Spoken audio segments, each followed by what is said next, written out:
va voir quelles sont tes énergies du moment. Qu'est-ce qui s'annonce à toi pour les prochains jours?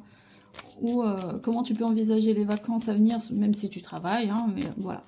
On essaye de voir la dynamique qui s'offre à toi pour 1 mois, 2 mois, 3 mois. On va essayer de voir ça tout de suite, dans ce qui ressort. Allez, on va mettre 3 cartes.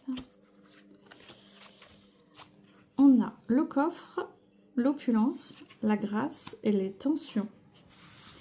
Tu as des objectifs, tu as besoin d'atteindre tes objectifs, tu as besoin de vérité, tu as besoin de clarté dans ta vie, tu as besoin de trancher, de faire table rase un peu sur le passé.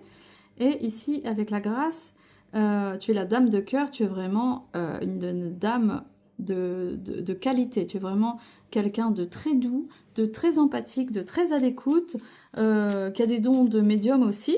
Tu es très spirituel, c'est quelqu'un de la licorne, c'est quelqu'un de très très très spirituel.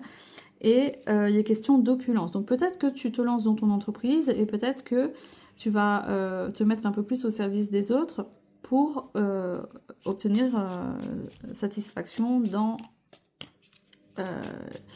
il est question d'abondance en fait. Il est question d'abondance dans ton activité, dans ta relation avec les autres.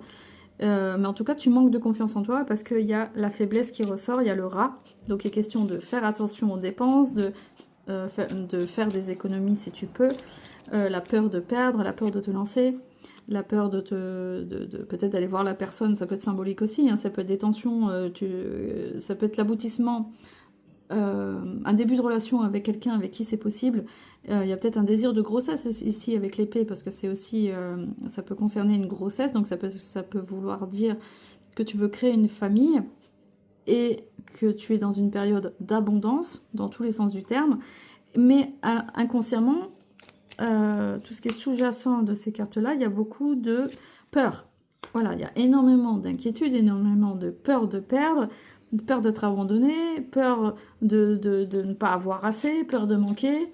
Il y a un trouble complet qui est en train de se faire. Donc tu risques de ne pas atteindre tes objectifs si tu restes dans cet état émotionnel. Tu ne te connectes pas à ta spiritualité, tu ne te connectes pas vers le haut, tu te connectes vers le bas. Donc il y a tout l'aspect conscient et inconscient qui est là. L'inconscient montre bien des peurs très très fortes. Montre bien que tout ça, ça bloque ton chemin. Donc si tu te demandes pourquoi tu n'arrives pas à obtenir les réponses que tu souhaites, c'est bien que derrière il y a un problème émotionnel qui est sous-jacent à ce problème. Ah, voilà, on voit bien qu'il y a une rupture récente. Je pense que tu as eu une rupture très récente. Tu as vécu beaucoup de trahison, beaucoup de malversations. Il y a eu des mensonges, des dissimulations, des bavardages contre toi, des ragots.